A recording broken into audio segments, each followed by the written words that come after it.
Bonjour et bienvenue, bonjour Michel. Bonjour. Nous avons deux invités cette semaine, Pascal Arrenaud dit bonjour. Bonjour. Et Jacques Casamarta, bonjour. Bonjour. On va parler de Péapatch et des 30 ans de Péapatch. Durant toute cette semaine, différentes manifestations sont organisées. 30 ans pour changer le monde, 30 ans d'engagement pour changer le monde. Est-ce que le monde a vraiment beaucoup changé ou alors il a plutôt changé en mal, hein? Alors c'est une très bonne question et c'est bien de démarrer par ça parce que lorsqu'on a créé Péapatch en 1992, c'était la guerre dans les Balkans, c'était l'épuration ethnique, c'était la Yougoslavie qui a complètement éclaté avec d'un côté les Serbes, de l'autre côté les Croates. Et déjà à l'époque, on pensait que nous qui sommes la génération d'après 68, on va dire, on pensait qu'on ne pourrait plus connaître en Europe, on ne pourrait plus connaître de tels drames, une telle situation de guerre. Et je dois dire qu'aujourd'hui, quand on regarde, parce qu'en 30 ans, on a effectué 95 actions de solidarité ou actions culturelles, parce qu'on en parlera, on n'est pas que dans la solidarité. En 30 ans, on s'aperçoit aujourd'hui que les frontières se ferment de plus en plus, que s'il y avait un conflit dans les Balkans en 1992 et par la suite, l'islamisme en Algérie, aujourd'hui on s'aperçoit que le monde s'est embrasé un peu partout et les rives de la Méditerranée sont confrontées à une situation extrêmement importante. Je rappelle simplement que la Méditerranée est aujourd'hui devenue la route la plus dangereuse au monde. Il y a un journal italien qui a publié la liste, plus de 30 000 personnes qui se sont noyées en près de 30 ans en Méditerranée. C'est des gens qui fuient les guerres, qui fuient les conflits, qui fuient les misères, qui fuient aussi le climat, puisqu'on en parle aujourd'hui. Et oui, je crois que vous avez raison. Entre 92 et aujourd'hui, en 30 années, on peut dire que le monde a basculé. Il n'a pas forcément basculé dans le bien. Alors précisément, c'est par rapport à ça, je voulais vous poser la question un peu plus tard, mais enfin, on y est, on est dedans. Quand vous avez donc vos projets d'organisation et des projets donc, qui datent de 30 ans, de solidarité, d'aide, et que vous voyez que finalement, 30 ans après, ça ne sert à rien, est-ce qu'on est toujours aussi mobilisé et aussi passionné, et est-ce qu'on a toujours la foi en se disant on va servir à quelque chose? Je dirais oui. Alors ça va pas, je vais développer.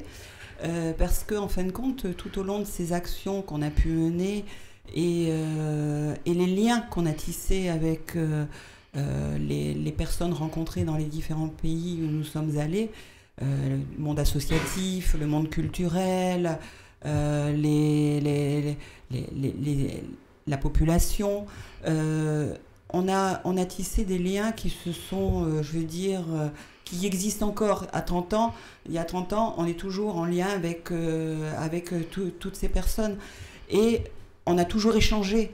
On se met pas non plus un voile devant les yeux et tout ça. On sait tous que le monde a changé. Mais justement, ces échanges, nous, on part du principe, on aime beaucoup cette citation d'Albert Jacquard, ce sont les rencontres qui font de nous des humains. Et en fin de compte, tout au long de nos séjours et nos initiatives, on est tous fondamentalement et viscéralement voulu rester des humains dans ces dialogues et tout ça. Donc on échange sur les difficultés de chacun, on est réaliste par rapport à ce qui se passe, et c'est justement ça, je veux dire, cette force qui anime chacun fait qu'on peut pas, on est obligé de s'impliquer dans le monde actuel, avec le bon, mais avec le mauvais aussi.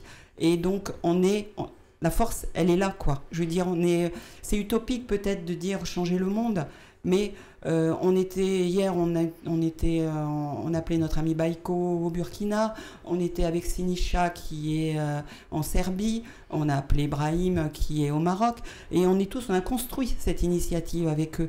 Et c'est justement cette parole et ces échanges et qui nous mènent, c'est un fil conducteur, quoi, je veux dire, qui reste et qui est très fort. On va décrire tout au long de cette semaine ce qui va se passer dans le cadre de ces 30 ans, parce que c'est aussi un peu l'objet de l'émission aujourd'hui, mais brièvement, 30 ans après, quel rôle la Corse a pu jouer, la pierre que la Corse a pu porter à l'édifice? Alors, déjà, ce que je veux dire, c'est parce que, et ça rejoint un peu les questions qui ont été soulevées, c'est que La Corse, elle a apporté beaucoup, ne serait-ce que dans la solidarité, je dois le dire, parce que les gens sont très généreux, pas seulement les gens. Je crois qu'il y a des entreprises, des organismes. On peut organiser cette manifestation parce que, comme vous le voyez sur la brochure, il y a énormément de partenaires. Donc la Corse, elle a toujours été sensible justement à ces questions, elle a toujours été sensible aux questions de solidarité, mais pas seulement. Par exemple, je vais citer parce que c'est très important, la semaine dernière, on était à Bocognano, et à Bocognano, il y avait 48 Serbes qui sont arrivés sur les traces de leurs ancêtres.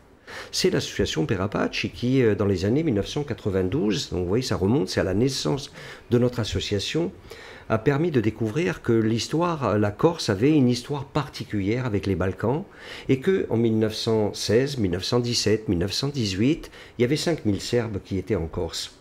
Et du même coup, on s'est aperçu, en avançant, on s'est aperçu qu'il y avait de nombreux Corses qui étaient sur le front d'Orient, qui se trouvaient dans les Balkans, c'est-à-dire à la frontière avec la Grèce. Et dans ce front d'Orient, il y a des cimetières militaires. Et dans les cimetières militaires, par exemple celui de Bitola, ex-monastère, on a relevé, en ce qui me concerne, c'est l'objet du livre qu'on a sorti avec Jean-Jacques Colonna-Distre et aux éditions Scudo, eh bien, on a cité les 78 Corses que nous, on a trouvés enterrés dans ce cimetière. Je reviens à Bocognano parce que c'était intéressant.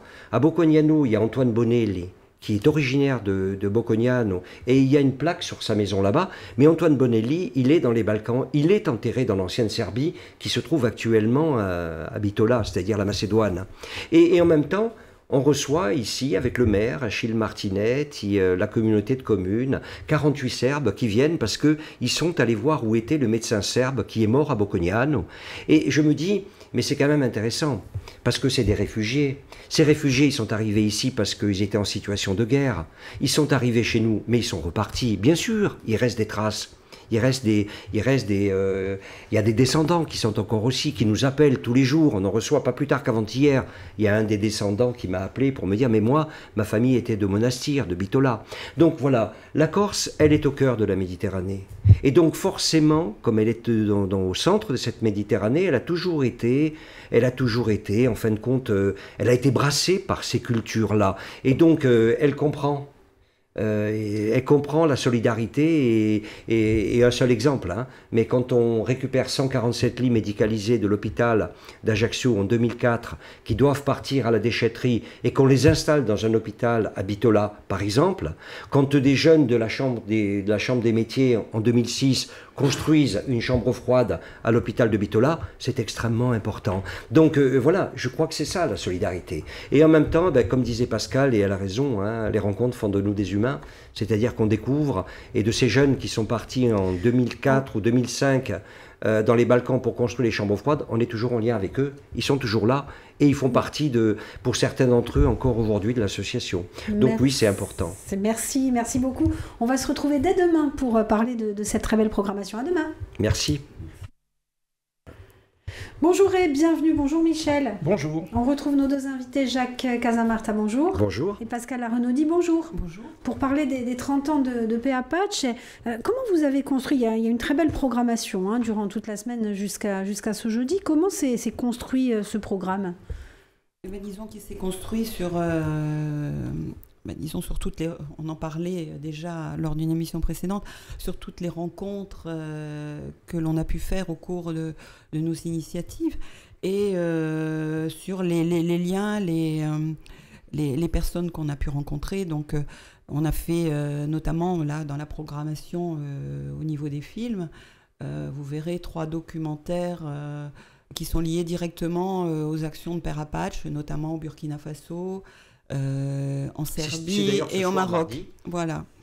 Et donc ça s'est construit comme ça aussi, ça s'est construit par rapport à l'actualité, ce monde qui change aussi, parce qu'au niveau de nos débats, on va beaucoup insister sur les thèmes comme le surarmement, la dette à l'Afrique, les migrations et tout ça. Donc c'est vraiment ce qui fait des rencontres. Et on a reçu le groupe HK, qui est un groupe de musiciens et un chanteur, Kadour, qu'on avait déjà rencontré il y a quelques années et avec qui on avait évoqué, qui est sensible, je veux dire, c'est un groupe qui chante les droits humains, qui chante la fraternité, qui chante la liberté, qui chante tout ça. Donc on avait évoqué tout ça. Donc c'est vraiment des rencontres qui ont fait qu'on a positionné toute cette musique, ces débats, ces films. Ces films, on va parler de Thomas Sankara, parce que Burkina Faso, Thomas Sankara, bah oui, Thomas Sankara, il est avec nous tout le temps, depuis qu'on connaît le Burkina Faso aussi. On va parler de Frantz Fanon, on va parler des femmes, on va parler de tas de choses, on va parler de Julian Assange, parce que Julian Assange,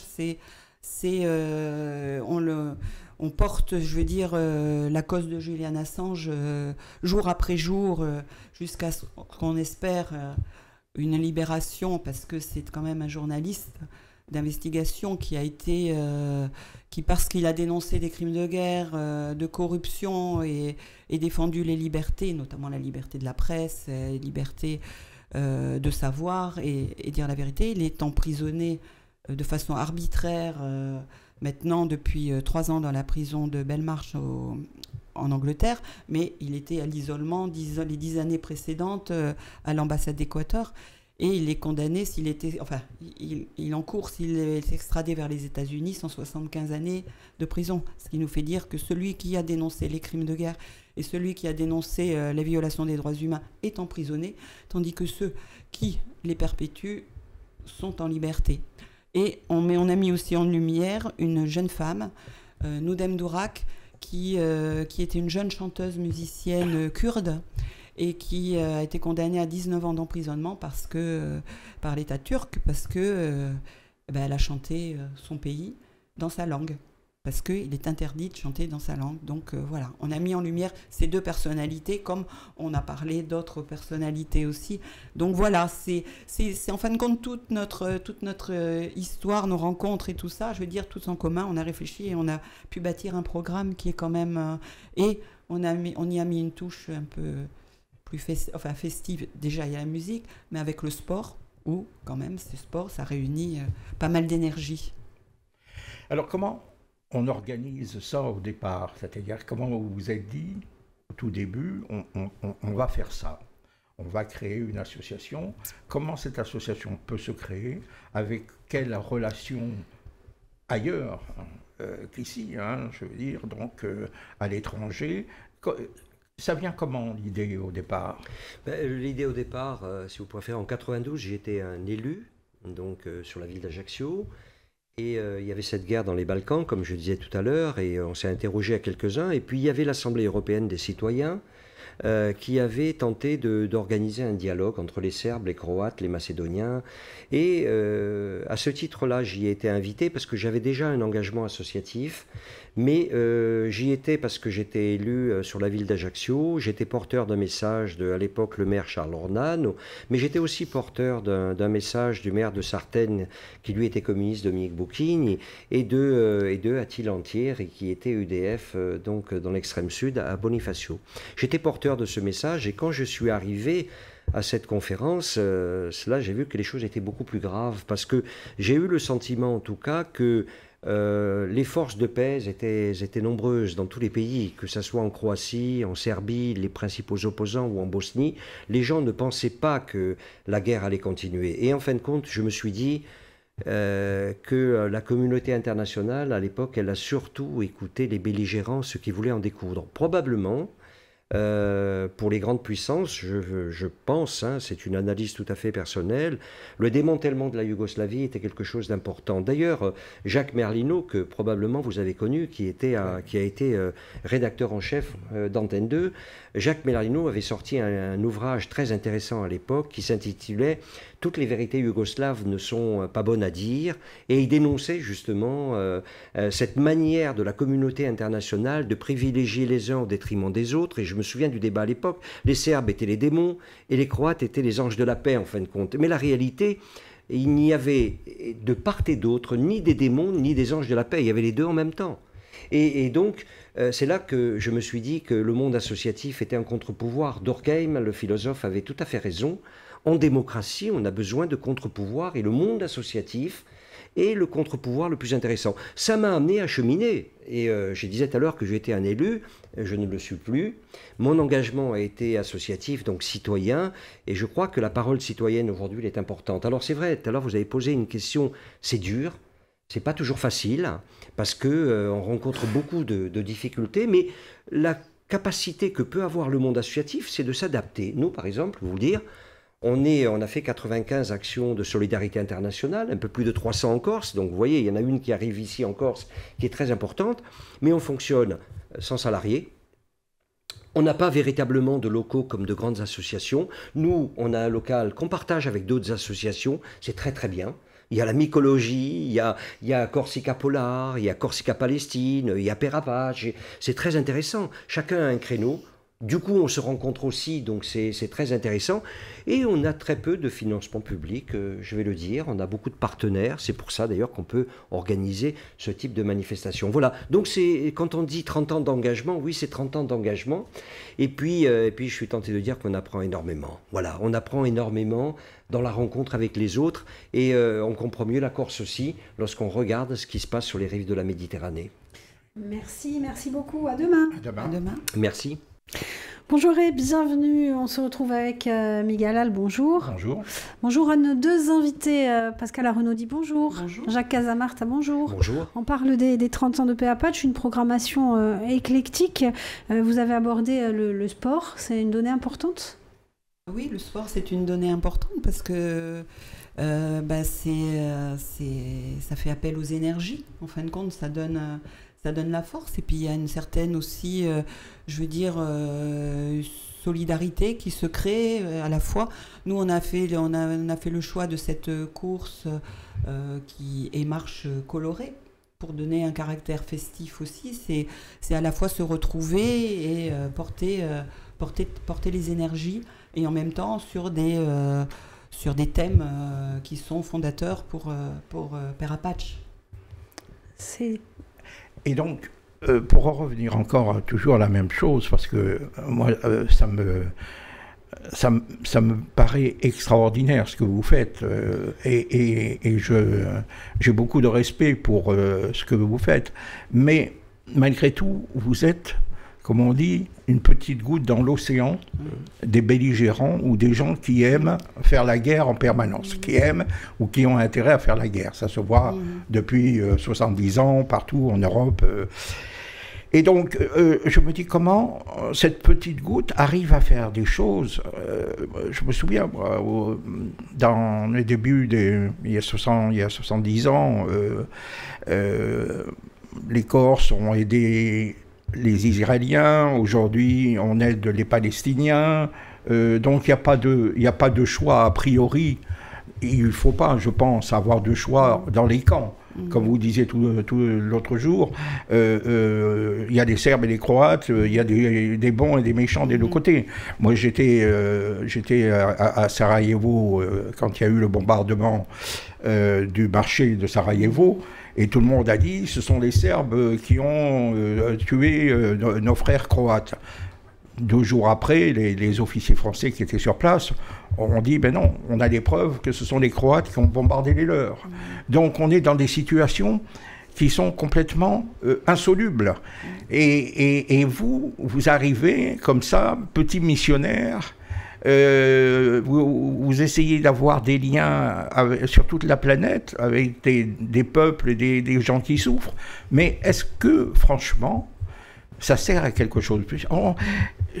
C'est ça qui me fait peur, c'est que je me dis toujours, bon, c'est le tonneau des Dananides, hein, on boit mais on a toujours soif, quoi.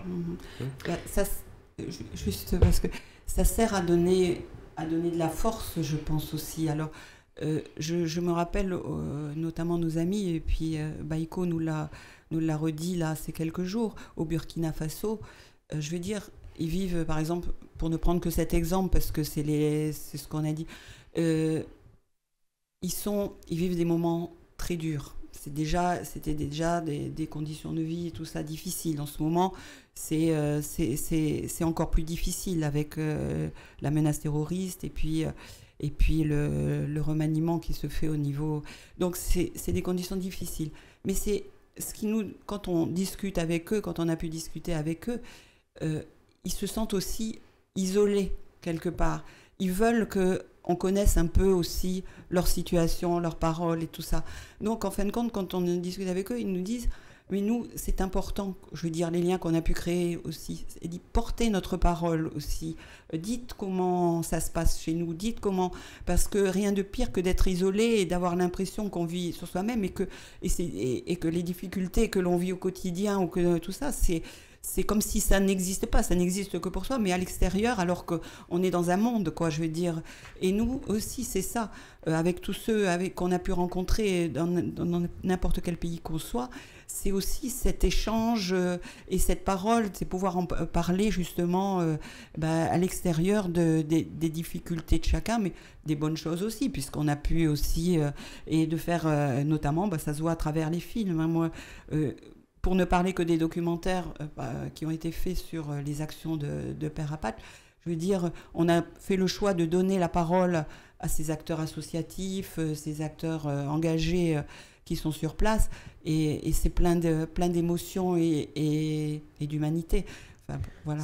Justement, pour terminer, cette communauté internationale qui finalement ne réagit pas forcément, c'est au secteur associatif de porter ce message-là. Oui, et je suis tenté de dire qu'on n'est pas si isolé que ça. Moi, ce que je constate, c'est que le monde associatif aujourd'hui, bien sûr, il souffre, il n'est bien souvent pas aidé comme il devrait l'être parce qu'il fait partie du lien social, il est créateur de liens sociaux et c'est très très important. Mais ce monde associatif, il existe partout. Et il fait du travail. On parlait du Burkina Faso à l'instant, mais comment on peut expliquer que deux petites associations comme Père Apache, et puis je vais en citer une autre, Finatawa, qui est ici en Corse et qui travaille sur le Burkina, comment on peut expliquer que deux petites associations comme ça sont capables de réaliser 20 forages, quand on sait qu'un forage pour nous c'est quand même 7 500 €, de construire un moulin à grains pour permettre à des femmes de ne plus moudre le grain avec le pilon, mais d'avoir un moulin qui fonctionne. Comment on peut expliquer cela et pourquoi la communauté internationale n'intervient pas plus pour que les gens sortent de la pauvreté, de la misère? Comment on peut comprendre qu'un enfant, toutes les 15 secondes, meurt de faim aujourd'hui, au XXIe siècle, sur la planète?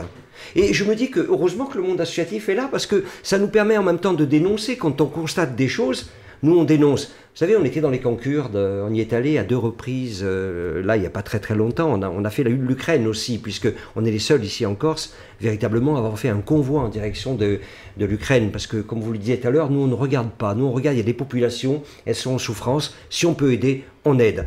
Dans les camps kurdes, on a rencontré qui? On a rencontré des médecins, on a rencontré des architectes, on a rencontré des gens, mais le niveau intellectuel, et on les appelle les réfugiés. Mais qu'est-ce qu'ils nous disent? Ils nous disent c'est bien de nous aider. Mais la meilleure manière de nous aider, c'est ce que disait Pascal. C'est lorsque vous rentrez chez vous, c'est de témoigner de notre situation.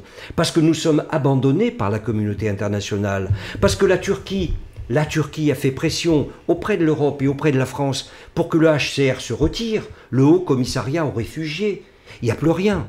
Donc ils sont abandonnés dans ce camp. Eh bien, qui a pris le relais? Le monde associatif. Il y a les Bretons.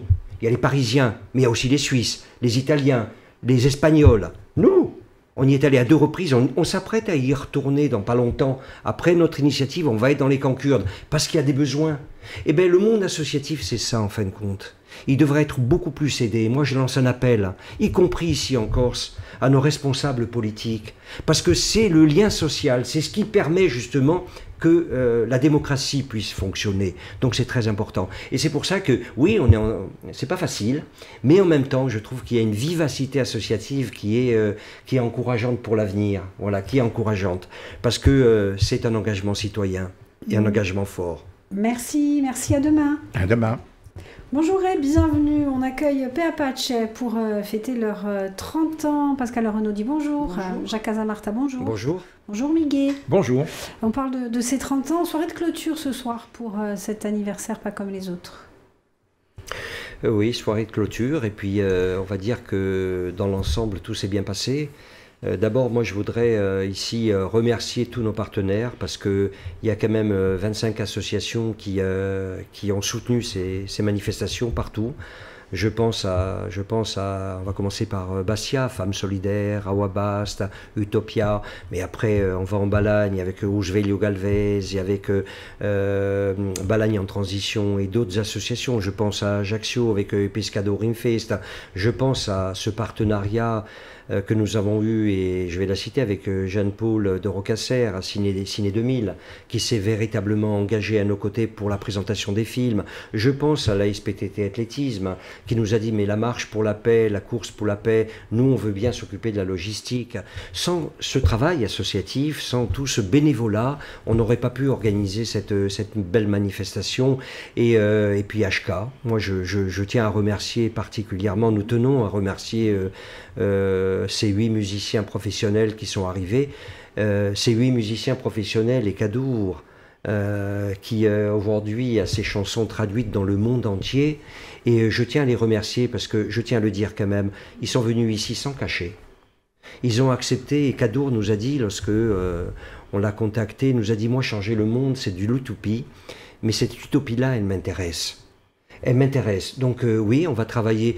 Ils ont travaillé durant ces concerts, ils ont travaillé, comme on dit, au chapeau. Une vieille tradition des saltimbanques, une vieille tradition des musiciens, des chanteurs, des colporteurs, une vieille tradition. Et je trouve que c'est très très bien. C'est le monde associatif qui est capable de faire ça.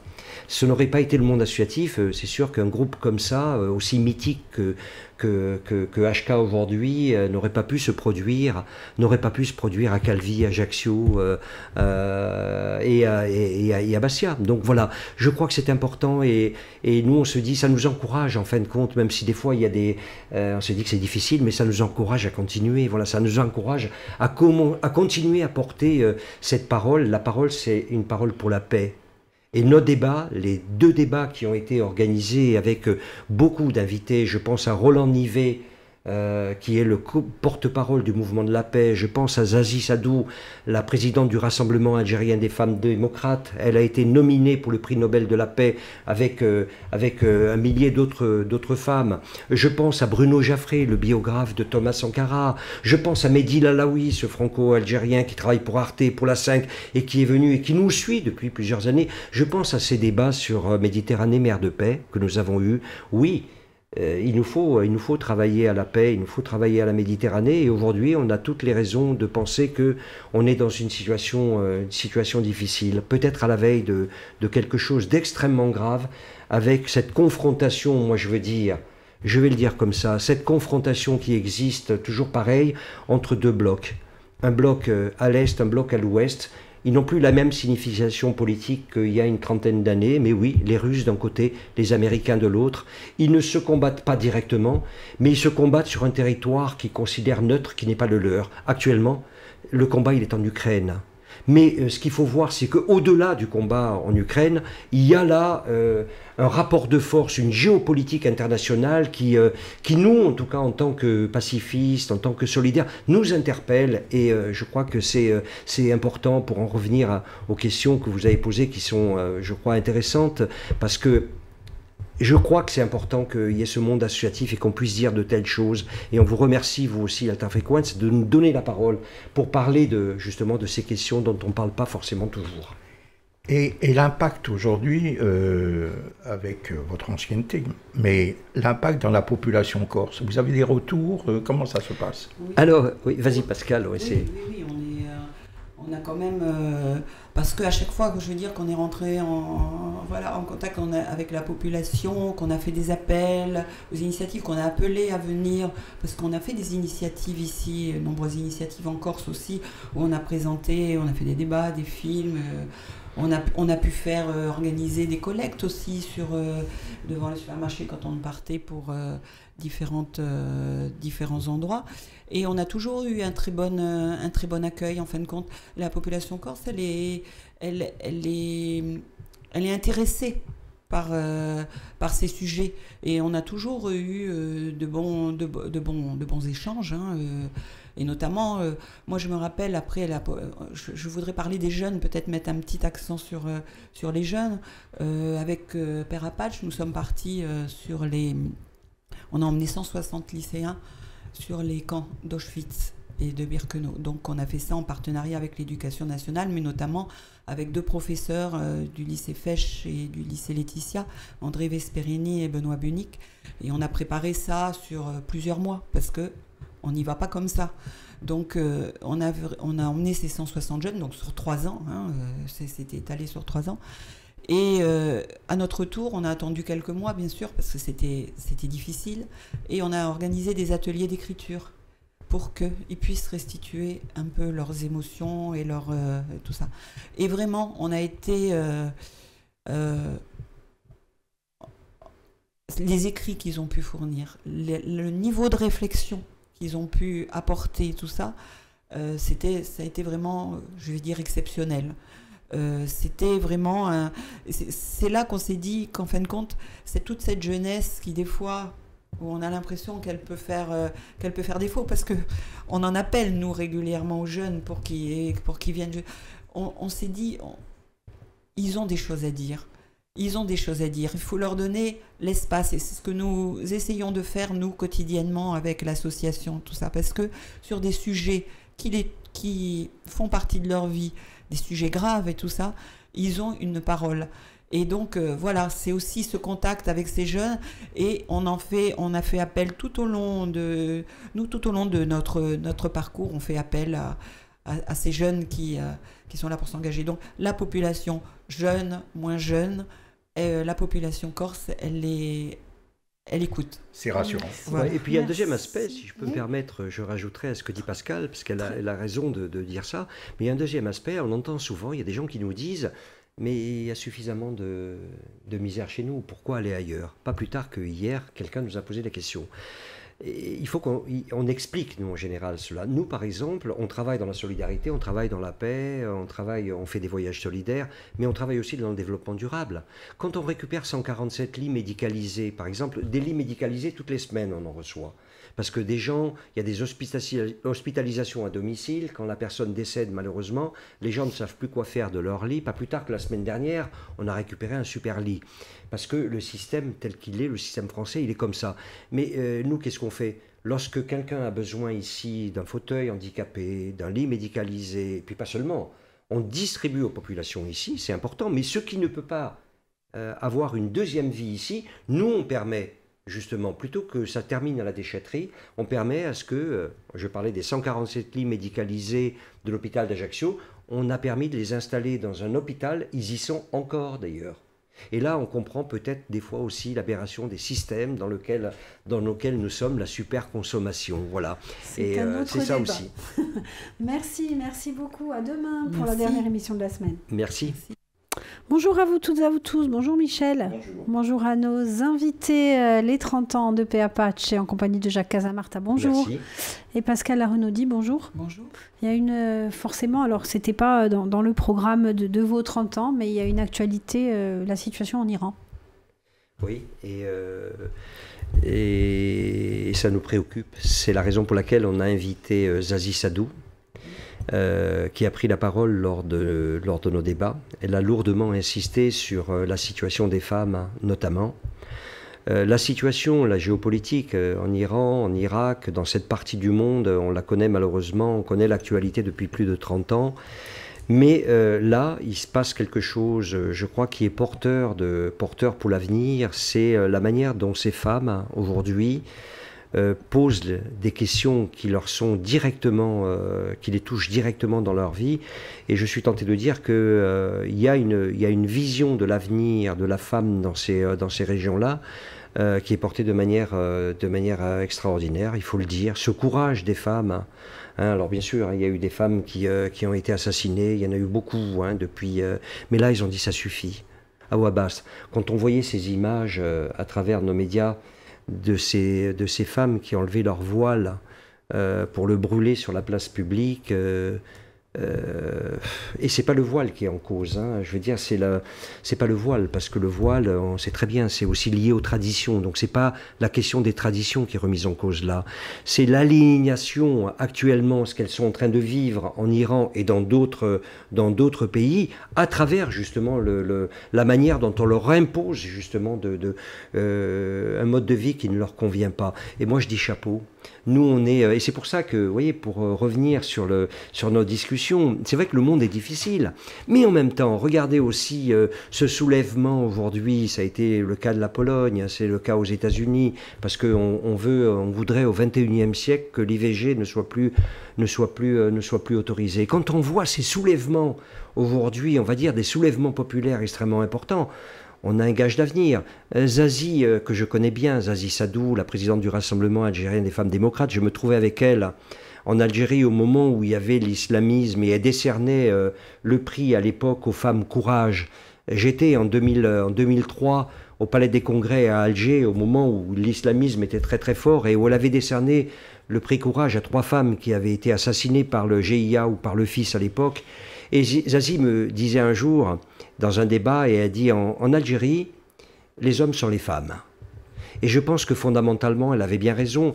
Elle avait répété cette phrase dans un débat que nous avions eu au Festival du Vent à l'époque, en 2004 ou 2005, je ne me souviens plus. Mais elle avait raison, parce que celle qui s'engageait, c'était vraiment cela. Ce qui se passe en Iran, c'est ça. Je suis tenté de dire qu'en Iran, aujourd'hui, c'est les femmes qui sont sur le devant de la scène. Et nous, j'en profite pour le dire, ce qu'on a pu constater, en tout cas ces 15 dernières années, ces 20 dernières années, c'est que l'engagement des femmes est plus, on le sent plus fort. Peut-être ça vient du fait qu'elles subissent peut-être de manière encore plus dure la crise que les hommes, mais en tout cas, ce qu'on constate, que ce soit au Maroc, que ce soit en Algérie, que ce soit en Tunisie, que ce soit au Burkina Faso, que ce soit dans les Balkans, les femmes sont souvent devant. Est-ce que vous n'avez pas envie, un vœu pieux peut-être, d'être un jour reçu à l'ONU ou à la Commission européenne pour exprimer un peu ce que vous venez de dire ici, ou aller peut-être tendre la main pour que ces institutions mondiales extraordinaires que sont l'ONU et la Commission européenne vous apportent une aide réelle. Est-ce que vous n'avez pas envie d'aller frapper à leur porte? Ah ben oui, et puis on y allait volontiers. Oui, c'est sûr. Nous, de toute façon, on est toujours sur l'idée, nous, on développe toujours on parle souvent de l'ONU, quoi, en disant qu'il faut qu'elle reprenne ses droits un peu, parce que quelque part, ils ont été un peu effacés et tout ça. Il faut qu'elle redevienne l'institution référente, justement, des droits humains. Et nous, on le réaffirme, voilà, et on le réaffirme à chaque fois qu'on a une prise de parole. Et puis ça fait partie de notre... bien sûr qu'on aimerait... Mais bon, on le fait aussi, voilà, à notre échelle et tout ça. Donc je pense que c'est quand même... voilà, on arrive à faire passer des messages, c'est pas facile. Comme on dit, c'est difficile pour les associations, justement, d'exister et de se faire entendre. Et ce qui nous a toujours, nous, poussé à justement... on veut pas... On travaille pas pour... Enfin, je veux dire, on travaille pas, et j'aime pas ce terme. On s'engage pas pour... je veux dire, c'est une association pour nous-mêmes. Nous, c'est pour... c'est pour partager nos forces, partager nos expériences et tout ça avec d'autres, pour être justement... porter un message et essayer d'être entendu et fédérer, voilà, beaucoup de monde, quoi. Voilà, c'était aussi ça notre initiative et les 30 ans de Père Apache. Voilà, et puis porter le message, c'est vrai que celui de l'ONU en ce moment, il n'est pas très... Non, malheureusement, c'est l'OTAN qui a pris le dessus. Et l'OTAN a pris le dessus en 91, avec les bombardements notamment de la Serbie. 2800 morts. Est-ce que, justement, à propos de l'OTAN, est-ce que vous militerez? On va refaire un petit tour par rapport à la Corse. On a vu des mouvements comme Corsica Libre, on a vu des mouvements comme Corinne Fronte aussi militer contre la démilitarisation aujourd'hui des bases militaires en Corse, en Sardaigne. On va dire que les premiers qui ont commencé, c'est Père Apache, il y a plus de 10 ans. Parce qu'il faut le savoir qu'il y avait à 17 km des côtes de la Corse, il y avait une base militaire nucléaire américaine avec 5 sous-marins. Et c'était très peu connu. Et puis un jour, il y a eu un accident qui n'a pas eu de grandes répercussions, mais en tout cas, c'est un sous-marin qui s'est échoué sous les fonds Ils ont été obligés de le rapatrier aux États-Unis et du coup, ça a créé un mouvement. Nous avons écrit, Père Apache a écrit à toutes les communes de Corse pour leur demander de voter des délibérations. Il y en a nombreuses, mais une trentaine de communes à l'époque ont voté une délibération pour demander à ce qu'on nous sorte la base nucléaire américaine à 17 km des côtes de la Corse. On a continué, elle n'existe plus cette base. Il y a une base bien sûr, mais il n'y a plus les sous-marins nucléaires. Mais on a la base de l'OTAN qui est à Solensar et qui pose en effet de graves problèmes parce que je rappelle quand même que l'OTAN aurait dû être dissous au moment du démantèlement du pacte de Varsovie, puisque Mikhail Gorbatchev, qui est décédé il n'y a pas très très longtemps, était pour moi le véritable homme qui a porté la paix et qui pensait qu'il fallait aller vers vraiment vers des coopérations au plan mondial sur les questions notamment de la paix. Le pacte de Varsovie a été dissous et en face, on n'a pas dissous l'OTAN. On a vu que l'OTAN est intervenue très peu de temps après, notamment ils ont pris prétexte du Kosovo pour intervenir et on sait ce qu'il en est devenu aujourd'hui avec une ENU qui malheureusement est asphyxiée. Je préfère le dire. La France est sortie à un moment donné de l'OTAN, mais... grâce à De Gaulle. Oui. Grâce à De Gaulle. Grâce à De Gaulle. Mais elle y est rentrée. Et après, il y a quelqu'un qui nous a remis dedans. Et quelqu'un qui nous a remis dedans, donc c'est... voilà. En tout cas, merci beaucoup. Merci d'avoir pris le temps d'être venu dans notre studio durant cette semaine anniversaire des 30 ans de Père Apache. Et puis, à Chantal. À Chantal. Merci. Merci à vous.